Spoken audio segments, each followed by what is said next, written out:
بنی اسرائیل میں ایک نیک شخص رہتا تھا۔ اس کا ایک بیٹا تھا۔ جب اس کی وفات قریب آئی تو اس نے اپنے بیٹے کو وصیت کی کہ بیٹا خدا کی قسم کبھی نہ کھانا، چاہے جھوٹی ہو یا سچی۔ جب وہ مر گیا اور لوگوں نے یہ سنا تو بنی اسرائیل کے لوگ اس کے بیٹے کے پاس آئے اور ایک ایک آ کر کہنے لگا کہ تیرے باپ کے ذمے میرا اتنا قرض تھا۔ وہ ہر ایک اس کے کہنے کے مطابق رقم دیتا رہا، یہاں تک کہ بیچارہ مفلس غریب ہو گیا، اور جب کوڑی بھی اس کے پاس باقی نہ رہی تو اپنی بیوی اور 2 بچوں کو ساتھ لے کر نکل گیا اور دریا میں کشتی پر سوار ہو گیا۔ خدا کا حکم کہ کشتی ٹوٹ گئی اور چاروں علیحدہ علیحدہ ایک ایک تختے پر بہنے لگے، اور باد مخالف نے ہر ایک کو دوسری سمت میں جا پھینکا۔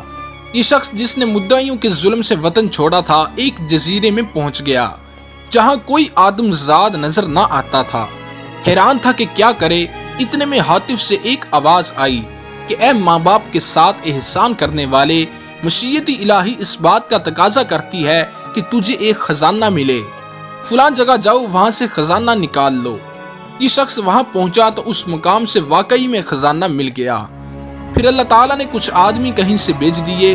اس نے ان سے بڑا اچھا سلوک کیا۔ اس کے اس نیک سلوک کی خبر گرد و نواح میں پھیل گئی اور مہمان نوازی و غربا پروری کی دور دور تک شہرت ہو گئی۔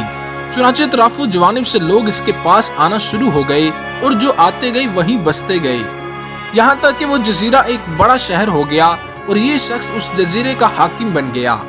خدا کی شان کے جیسے کہ اور آدمی اس کی خبریں سن سن کر اس کے پاس آتے تھے، ایسے ہی اس کے بڑے بیٹے کو بھی خبر لگی کہ ایک شخص ان اوصاف کا فلاں جزیرے میں ہے اور اس کی وجہ سے وہ جزیرہ آباد ہو گیا ہے۔ یہ سنتے ہی وہ بھی ادھر کو روانہ ہو گیا اور منزل طے کرنے کے بعد اس جزیرے میں داخل ہوا اور حاکم جزیرہ سے ملاقات کی۔ حاکم جزیرہ نے اس کی بڑی آہو بھگت اور خدمت کی اور اسے اپنے خاص لوگوں میں داخل کر لیا، باوجود اس کے کہ ایک دوسرے سے ناواقف ہی رہے اور اپنے رشتے سے بے خبر رہے۔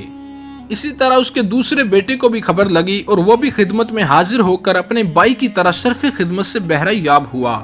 ابھی تک ایک کا حال دوسرے سے مخفی ہی تھا، ایک دوسرے کو نہیں جانتے تھے۔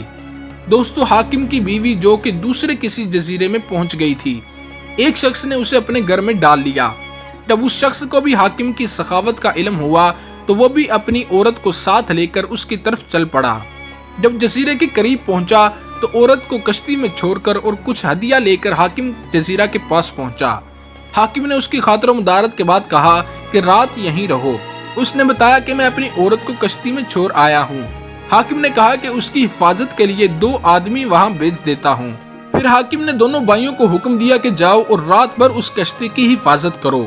جب وہ دونوں کشتی کے پاس پہنچے تو آپس میں صلاح کرنے لگے کہ ہمیں اس عورت کی حفاظت کے لیے بھیجا گیا ہے، کہیں ایسا نہ ہو کہ نیند آ جائے۔ آؤ آپس میں کچھ باتیں کریں اور آج تک زمانے کے حالات میں سے جو کچھ جس کو معلوم ہے وہ بیان کرے، تاکہ رات بسر ہو اور نیند نہ آئے۔ چنانچہ ایک نے پہلے ہی اپنا قصہ بیان کرنا شروع کیا اور اپنی مصیبت زدہ داستان سنانا شروع کی اور کہا کہ ہم 2 بھائی تھے، دوسرے بھائی کا نام یہی تھا جو تمہارا ہے۔ ہمارا باپ ہمیں اور ہماری والدہ کو ساتھ لے کر دریا میں سوار ہوا۔ خدا کی قدرت کے کشتی ٹوٹ گئی اور ہم سب ایک دوسرے سے الگ الگ ہو کر بچھڑ گئے۔ خدا جانے کون کون کہاں کہاں جا پہنچا ہے۔ جب دوسرے نے یہ قصہ سنا تو پوچھا تمہارے باپ کا نام کیا ہے؟ اس نے باپ کا نام بتایا۔ پوچھا تمہاری ماں کا نام کیا ہے؟ اس نے ماں کا نام بھی بتا دیا، اور یہ سن کر اسے تاب نہ رہی اور دوڑ کر اس سے لپٹ گیا اور کہا رب کعبہ کی قسم تو میرا بھائی ہے۔ وہ عورت جو کشتی میں بیٹھی تھی اور جو در حقیقت ان کی ماں تھی، بیٹھی ان کی باتیں سن رہی تھی۔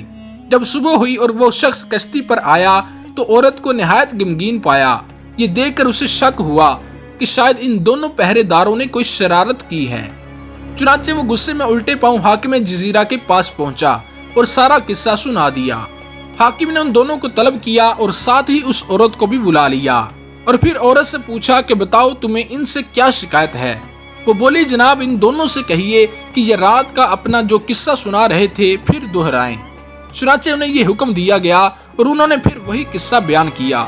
حاکم جزیرہ نے جب یہ قصہ سنا تو بے اختیار اپنے تخت سے اٹھا اور ان دونوں کو چھاتی سے لگا کر کہنے لگا خدا کی قسم تم تو میرے ہی بیٹے ہو۔ ادھر عورت بھی بے چین ہو گئی اور پکار اٹھی کہ خدا کی قسم میں ان دونوں کی ماں ہوں۔ اللہ تعالیٰ جب چاہے بچھڑے ہوں کو جمع کرنے پر قادر ہے۔